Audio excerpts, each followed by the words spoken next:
Terdengar jawab salamnya suara seperti Ramadan ke-27. Bismillahi alhamdulillahi wassalatu wassalamu ala rasulillah Sayyidina wa nabiyyina Muhammadin ibni Abdillah wa ala alihi wa sahbihi wa mawalah. Radina billahi rabba wa bil islami dina wa bi Muhammadin nabiyya wa rasulah, ma ba'd. Segenap keluarga besar Masjid Darul Aman, Pak Ketua beserta seluruh jajaran pengurus, imam besar, panitia Ramadan, para alim ulama, cerdik pandai, tokoh masyarakat, Bapak Ibu, ayah bunda jamaah salat fardu subuh yang senantiasa dimuliakan dan dirahmati Allah Subhanahu wa taala. Dari tempat yang baik, mulia masjid, di majlis yang mulia, majlis ilmu, di bulan yang mulia, bulan Ramadan, maka kita awali majlis yang mulia ini dengan kalimat yang mulia, Alhamdulillahi Rabbil Alamin. Tak terasa begitu cepat waktu berlalu. Subuh ini telah mengantarkan kita pada tanggal 17 Ramadan 1447 Hijriah. Artinya lebih kurang 12 atau 13 hari lagi, maka Ramadan pun akan meninggalkan kita. Mudah-mudahan segala amalia Ramadan kita, baik siam pada siangnya dan qiyam pada malamnya, tidak hanya sah menurut ilmu fikih, akan tetapi juga hendaknya diterima di sisi Allah Subhanahu wa taala. Berselawat kita kepada Nabi sallallahu alaihi wasallam, Allahumma shalli ala Muhammad wa ala ali Muhammad. Mudah-mudahan dengan senantiasa kita berselawat kepada Nabi sallallahu alaihi wasallam, kelak di yaumil qiyamah kita akan mendapatkan syafaatnya, amin ya rabbal alamin.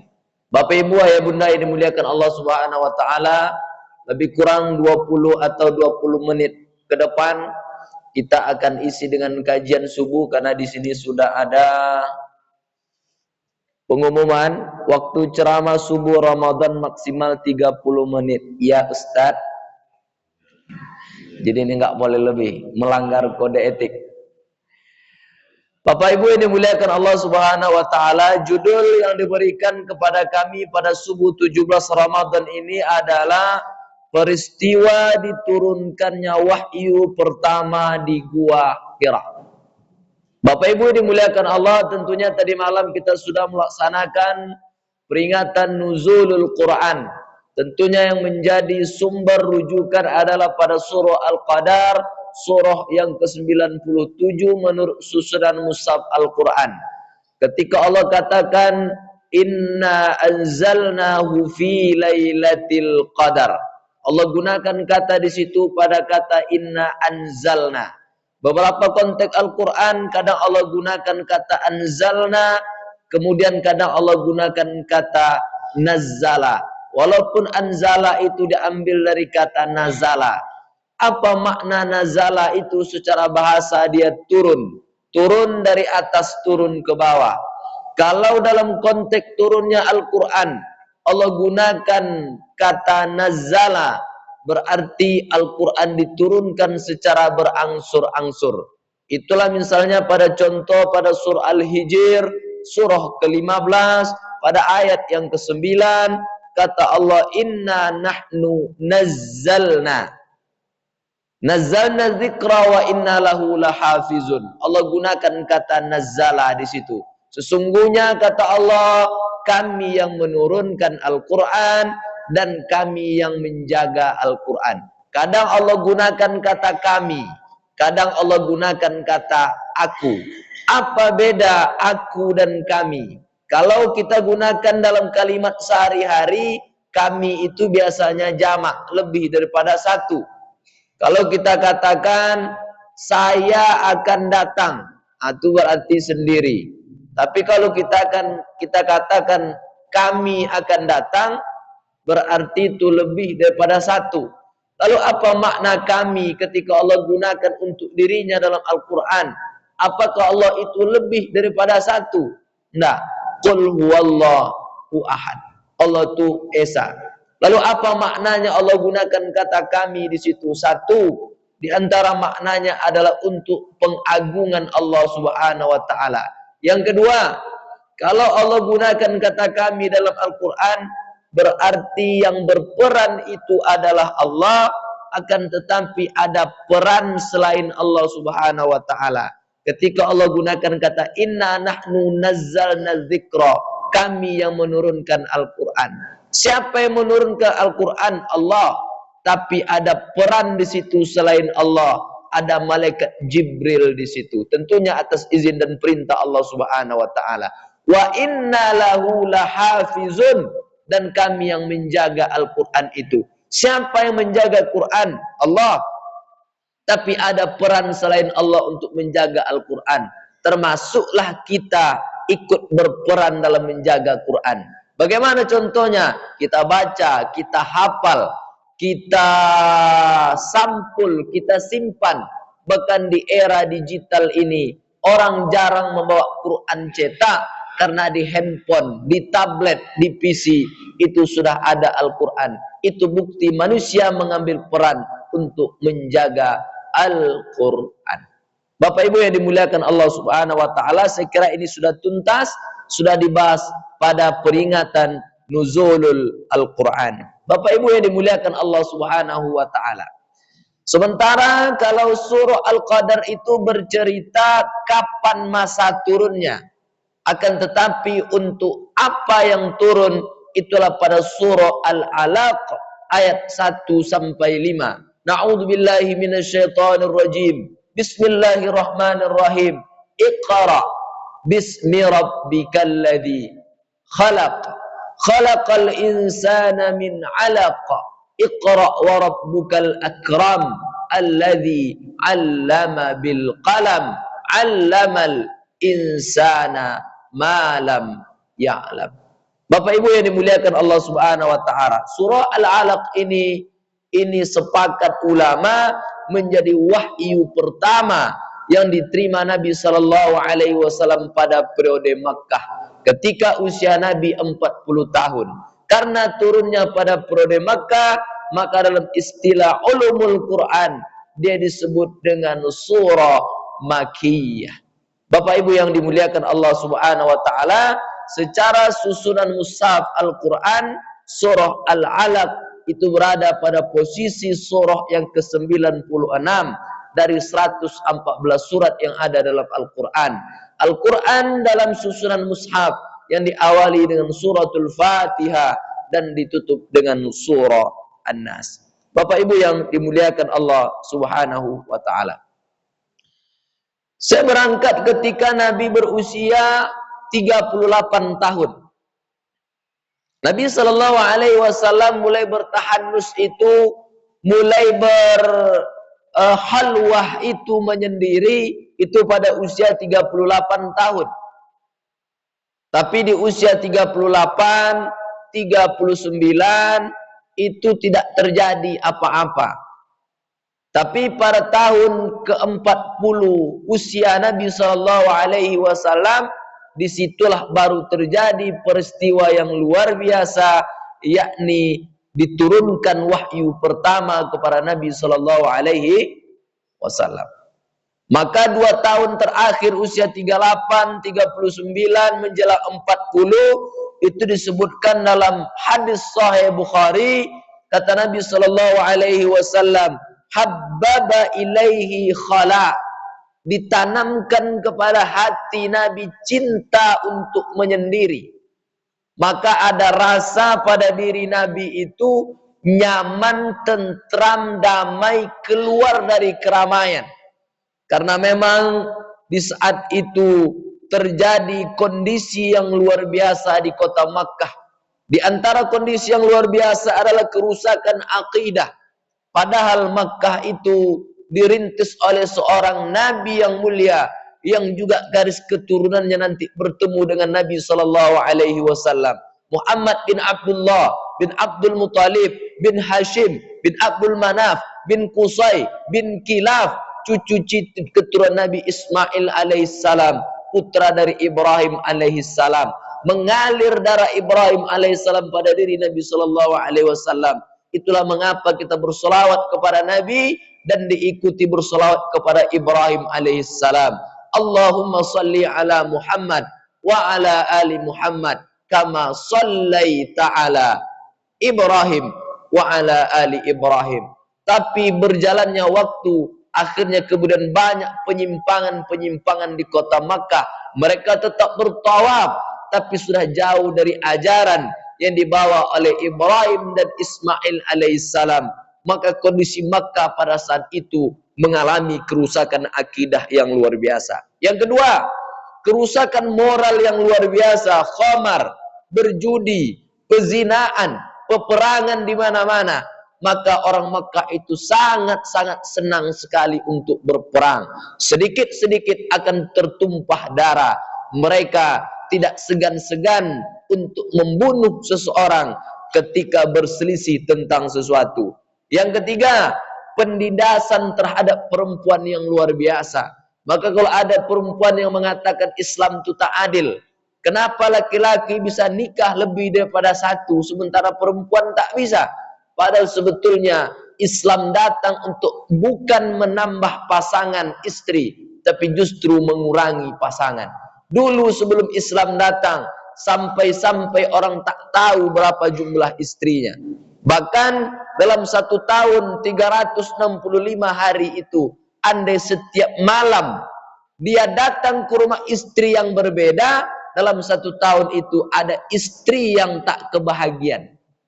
Bayangkan berapa jumlah istri orang. Maka Islam datang sesungguhnya bukan untuk menambah, justru mengurangi. Lalu kenapa kita anti dengan istri lebih daripada satu? Karena memang di tempat kita jarang orang yang beristri dua. Bukan karena mereka tak mau, tapi karena tak berani, takut. Ya, karena kita memang tidak terbiasa, sehingga kalau ada orang yang nikah lebih daripada satu, itu seakan-akan melanggar kebudayaan kita. Padahal Islam datang bukan untuk menindas perempuan, justru memerdekakan perempuan. Maka dalam kondisi ini Nabi SAW ingin bertafakur, ingin menyendiri, ingin bertahanus untuk memikirkan kok luar biasa sekali kondisi masyarakat Makkah pada saat itu. Maka Nabi SAW bertahanus dalam sebuah, bukan gua sebetulnya, itu Jabal Nur. Di dalam Jabal Nur itu ada lubang yang kecil, yang itu hanya muat 1 sampai 2 orang saja. Maka kenapa Nabi memilih Jabal Nur? Karena memang itu cukup jauh dari Masjidil Haram di Ka'bah. Dan ketika Nabi SAW berada di lubang yang kita sebut dengan Gua Hira itu, Nabi pas menghadap ke arah kiblat, jauh sekali. Bahkan kalau hari ini pun dari Masjidil Haram ke Jabal Nur itu ditempuh 12 sampai 17 menit. Itu pakai mobil. Jalannya bagus. Kalau pakai mobil 12 sampai 17 menit, bagaimana Nabi SAW tidak pakai mobil? Jalannya tak bagus. Bukit luar biasa, Makkah belum terbuka seperti hari ini. Maka tentu itu jauh sekali. Datang Nabi SAW ke Jabal Nur itu, lalu Nabi bertahanus untuk bertafakkur kepada Allah Subhanahu wa ta'ala. Bapak Ibu yang dimuliakan Allah Subhanahu wa ta'ala, ulama berbeda pendapat. Apakah di tanggal 17 Ramadan atau justru di tanggal 27 Ramadan? Tapi di tempat kita pendapat yang mayoritas itu di malam ke-17. Itulah diantara mengapa alasan di tempat kita nuzulul Quran itu diperingati pada malam ke-17 Ramadan. Tapi dalam beberapa riwayat, di usia 38 tidak terjadi apa-apa. Di usia 39 pun tidak terjadi apa-apa. Di usia ke-40 tahun, pada bulan suci Ramadan, Nabi bertahanus sebulan mulai dari malam pertama, kedua, ketiga sampai 20 malam, 26 malam, tidak terjadi apa-apa. Di malam ke-27 Ramadan, pada sepertiga malam, maka datanglah sosok manusia. Nabi menceritakan dia memakai pakaian putih yang bersih, membawa sebuah kotak yang dibungkus dengan kain sutra. Saat itu Nabi SAW sempat terkejut. Karena ketika Nabi berada di puncak Jabal Nur itu, maka Nabi menyaksikan bahkan tidak hanya orang yang naik ke Jabal Nur itu, bahkan Nabi SAW diberikan kemampuan oleh Allah untuk ru'ya shadiq, mimpi yang benar. Jadi apa yang terjadi di Makkah, malamnya Nabi SAW telah bermimpi, dan apa yang dimimpikan oleh Nabi SAW itu menjadi kenyataan di kota Makkah. Jadi kalau ada orang yang mati di kota Makkah, ada yang berselisih, ada yang berperang, ada keputusan-keputusan penting di kota Makkah, sebelum itu terjadi, Nabi telah bermimpi pada malamnya. Maka saat itu muncullah sosok seorang yang berbentuk laki-laki, pakaiannya putih bersih, membawa kotak yang dibungkus dengan kain sutra. Saat itu dia berkata kepada Nabi SAW, "Iqra." Lalu Nabi SAW mengatakan, "Aku tak pandai membaca." Lalu seseorang yang berbentuk laki-laki tadi memeluk erat Nabi SAW. Bahkan diceritakan dalam beberapa riwayat sampai napas Nabi itu sesak, seakan-akan ruhku akan terpisah, kata Nabi SAW. Lalu kemudian kata laki-laki yang berpakaian putih tadi, "Iqra." Lalu kata Nabi, "Aku tak bisa membaca."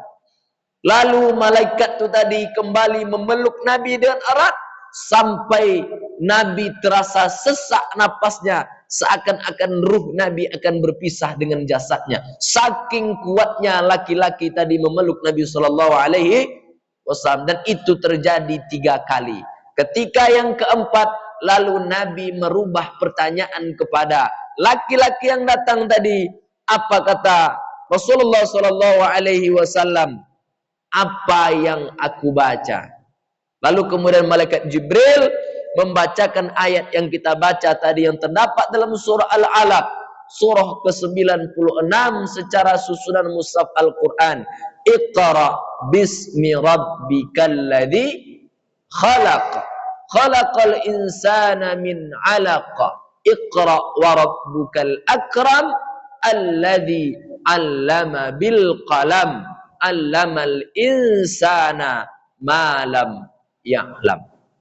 Bapak Ibu yang dimuliakan Allah Subhanahu wa taala, seketika itu laki-laki yang berpakaian putih bersih tadi tiba-tiba hilang.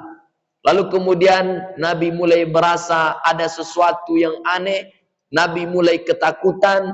Lalu kemudian Nabi turun dari Jabal Nur tadi sampai Nabi ke bawah.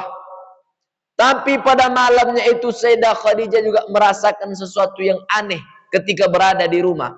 Maka saat itu pembantu Khadijah diminta menyusul Nabi SAW.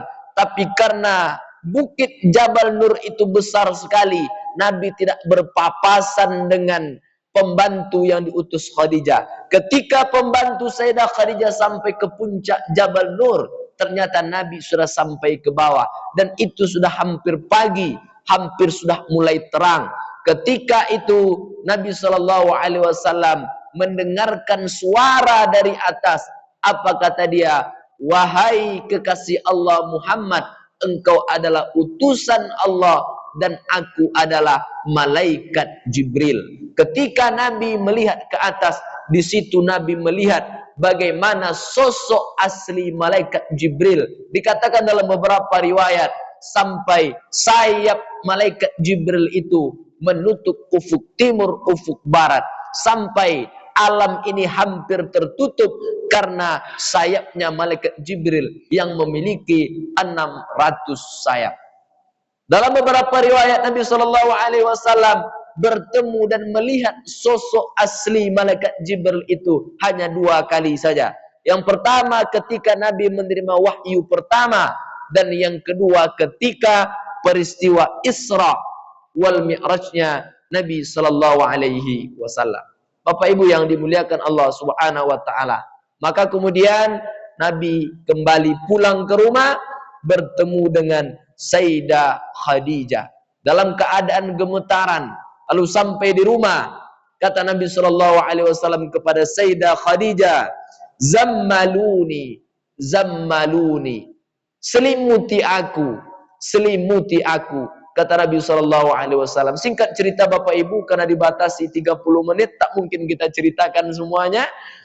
Singkat cerita, lalu kata Sayyidah Khadijah, ya Rasulullah, kalau kau beranggapan ada orang yang ingin mencelakaimu, akan ada orang menganiayamu, tak mungkin, karena kau adalah orang yang baik, engkau adalah orang yang jujur, bahkan kau digelar sebagai Al-Amin, orang yang paling jujur. Nabi SAW sosok manusia yang agung, yang mulia, seumur hidupnya tidak pernah berdusta, baik kepada kawan, sahabat, keluarga, istri, terlebih-lebih lagi kepada Allah Subhanahu wa taala.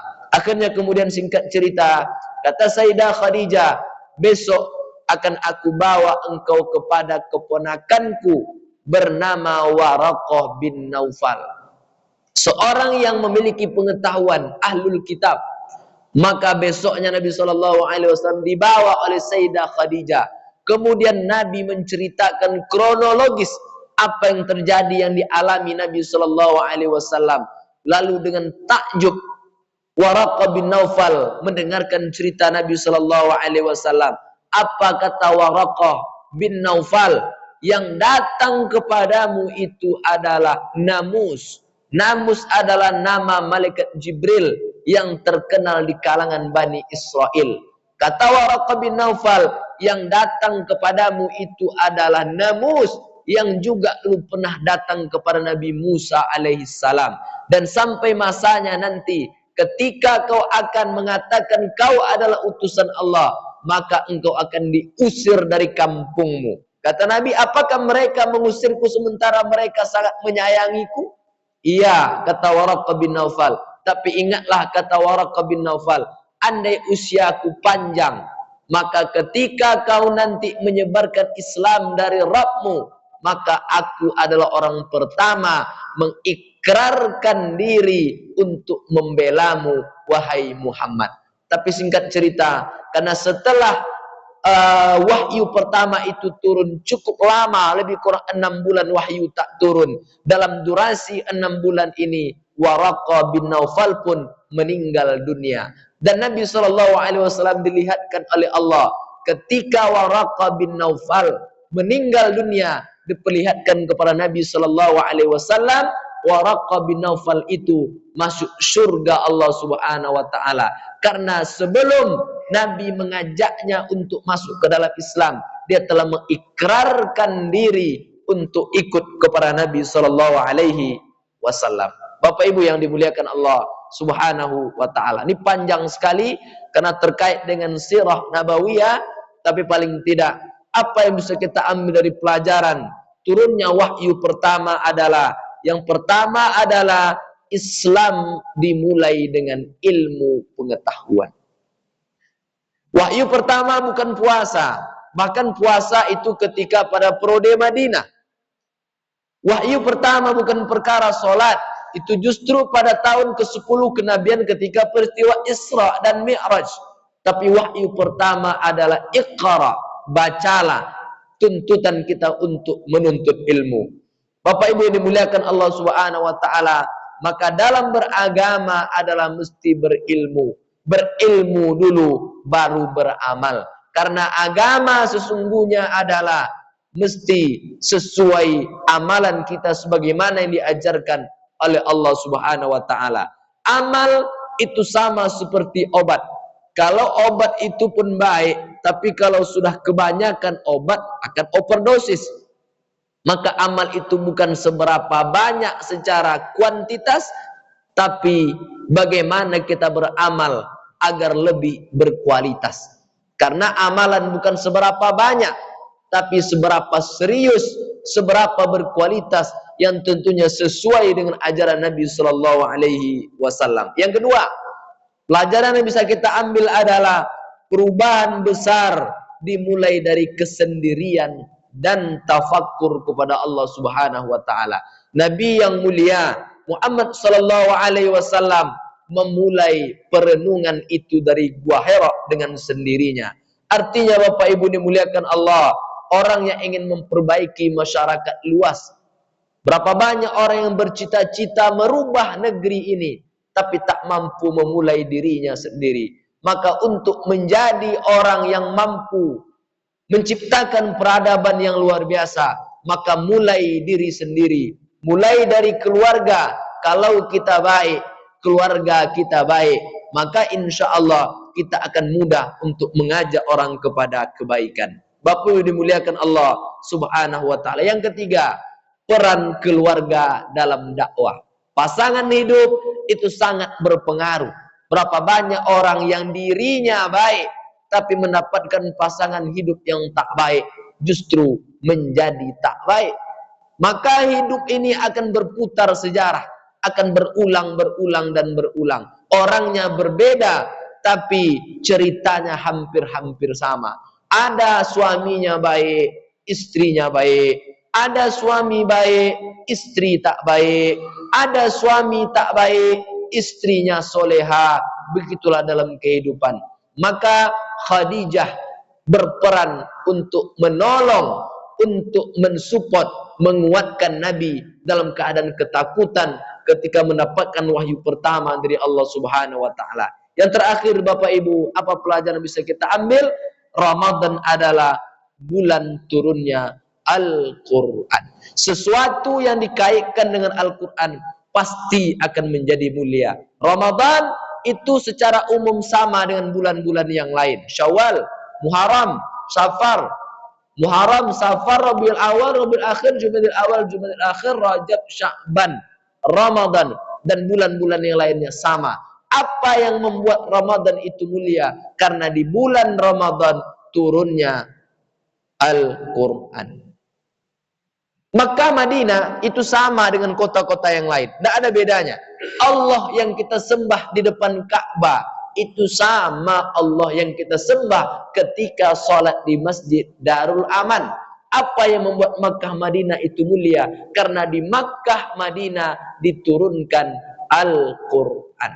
Nabi SAW secara umum sama dengan para nabi yang lainnya, mengemban amanah dari Allah Subhanahu wa taala. Apa beda Nabi Muhammad dengan yang lainnya?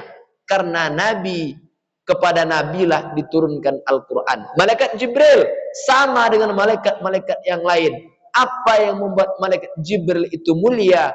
Karena kepada malaikat Jibril diturunkan Al-Quran. Maka Bapak Ibu kita hadir pada subuh ini, secara umum kita ini sama di hadapan Allah Subhanahu wa taala. Apa yang membuat kita beda? Ketika hati kita terpaut dengan Al-Quran, disitulah membuat kita berbeda dengan manusia pada umumnya. Bapak Ibu dimuliakan Allah, mudah-mudahan di hari yang ke-17 Ramadan ini kita bisa memaksimalkan hari-hari yang tersisa. Selamat menjalankan ibadah puasa Ramadan. Mudah-mudahan keluar Ramadan nanti kita mendapatkan sertifikat dari Allah Subhanahu wa taala, yakni menjadi hamba-hamba yang bertakwa. Itulah kajian subuh kita pada subuh ini. Selama penyampaian banyak bahasa, cakap yang mungkin tidak sesuai dan keinginan ayah bunda, kepada Allah kami mohon ampun, dan kepada jamaah kami mohon dimaafkan. Subhanakallahumma bihamdika asyhadu an la ilaha illa anta subhanaka inna kunna minadh dhalimin. Assalamualaikum warahmatullahi wabarakatuh.